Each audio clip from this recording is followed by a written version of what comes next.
it's safe to say that Samsung's had a pretty terrible year so far. I mean, the S20 series failed to really make any impact, and the S20 Ultra was not so ultra. Actually, the price tag, that was ultra, but the phone, not so much. But since we're going into the second half of 2020 now, all eyes are on the upcoming Note. Now, the name is up in the air. Some people think it's going to be called the Note 20 Plus, some people think it's going to be called the Note 20 Ultra, but whatever it's going to be called, we all know it's going to be Samsung's next big thing. But the question is, will this change Samsung's misfortune so far this year? Will this be the game changer they really need?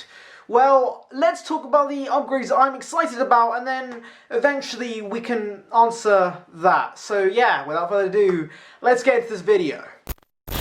So the first change I want to talk about is the sleeker design, because the Note 20 should be thinner and lighter than the S20 Ultra. Now yes, I know the tech community loves their extra thick phones with 300,000 mAh batteries, but honestly, some phones have got a bit too bulky. Case in point, the S20 Ultra. But most importantly, the biggest change in terms of design that I'm looking forward to is that camera module. You see, this was undoubtedly my biggest issue with the S20 Ultra. For one, the camera module was so ginormous that it was just breaking for no reason. Yes, this is true. A lot of users had their lenses just randomly cracking out of nowhere for no reason. Like, how does that even happen? But by far my biggest issue with the S20 Ultra's camera module is that it looks terrible. Like, let's be honest, it looks out of proportion, it looks awkward, it looks just all kinds of bad. And thankfully, the Note 20 Plus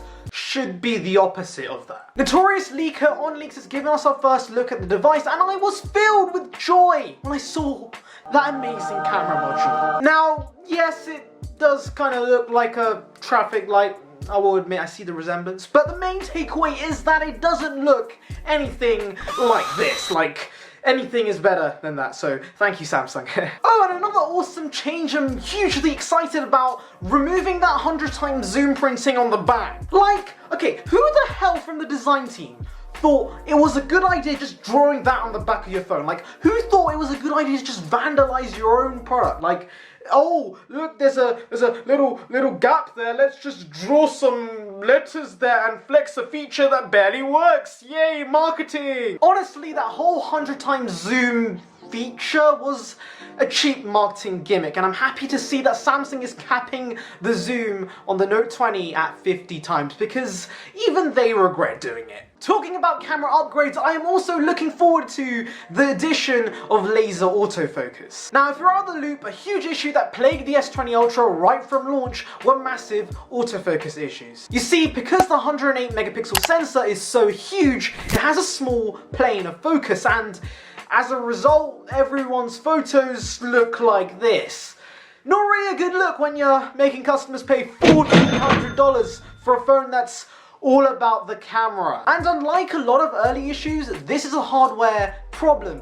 Software can probably patch it for the most part, but it won't be completely eradicated. So it kind of makes you wonder, how the hell did Samsung release this phone with a problem as big as this, especially one that costs this much? Like, no wonder this phone is doing terribly. The good news is though that Samsung should be fixing this issue with the Note 20 with the addition of laser autofocus, which is one of the fastest autofocus systems to exist right now. In fact, Samsung was planning to release this tech with the S20 Ultra, but for some reason last minute they decided to ditch it, and well, it's majorly screwed them over, so it's safe to assume this will definitely make it into the Note 20. The next upgrade I am excited about is the LTPO Display, which stands for... I don't remember, like, I just gotta be honest with you, I don't remember what that stands for. So with the help of our trusty friend Google, LTPO stands for Low Temperature Polycrystalline Oxide. In other words, that's a lot of letters. Okay, jokes aside. In layman's terms, that basically means the display can variably refresh from 1 Hz all the way to 120Hz. Now, we've already seen this tech in the iPad Pro and the Apple Watch, but weirdly enough, the Note will be the first OLED smartphone to include this, not the iPhone 12 as some might have predicted. And this should bring a huge improvement in battery life, because right now you kind of have to make the decision, hey, do I want a high refresh rate display or do I want great battery life? You have to sacrifice one to get the other. But unlike a lot of phones right now, which either stick to 120Hz at all time, or of course shift between 60Hz and 120Hz in software, the LTPO display should temporarily disable the high refresh rate when it's not needed. I.e. when you're watching one of my cheeky YouTube videos, like and subscribe. And since the iPad had virtually no disparity in battery life when 120Hz and ProMotion were included, it's safe to assume that the Note 20 will also follow suit. In fact, that would make sense because Samsung is actually planning to use a smaller 4500 mAh battery because the LTPO display is so efficient that they don't need a bigger cell. So the question is, with all these changes, can Samsung make the best smartphone on this planet? Yes. Yes, I think that was a given because this is a Note after all. This is the ultimate smartphone. But bestseller?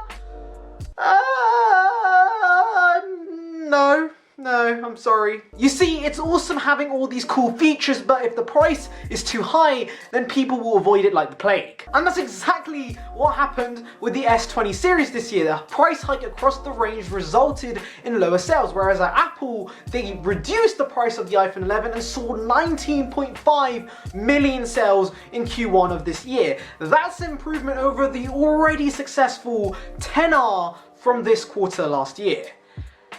Samsung, you gotta take some notes from our boy Timothy. A part of me does think that Samsung might want to be more competitive this year and reduce their profit margin to release a slightly cheaper phone. But then I took a step back and thought to myself, that probably won't happen. Because for one, the Note isn't a mainstream device. This is a flagship device. This is an enthusiast device. This is a phone for the fans of the brand. And so Samsung could charge whatever they want and people will still queue up on day one to buy it. And if we take a look at historic pricing, Notes have always been around $100 more expensive than their most expensive S counterparts. So if we take into account the $1,400 S20 Ultra, could we expect a $1,500 Note 20?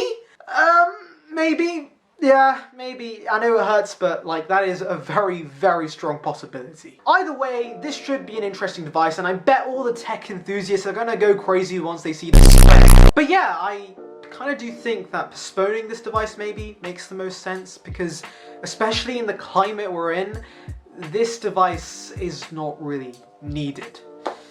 At least that's what I think, so let me know what you guys think. And while you are down in the comments, please, if you made it this far into the video, comment the word bacon. Yes, I've made this into a regular thing because you guys loved it so much last time, so today's word is bacon. Put that in the comments below if you've made it this far, because you guys are the real ones. And on that note, I'll leave it here.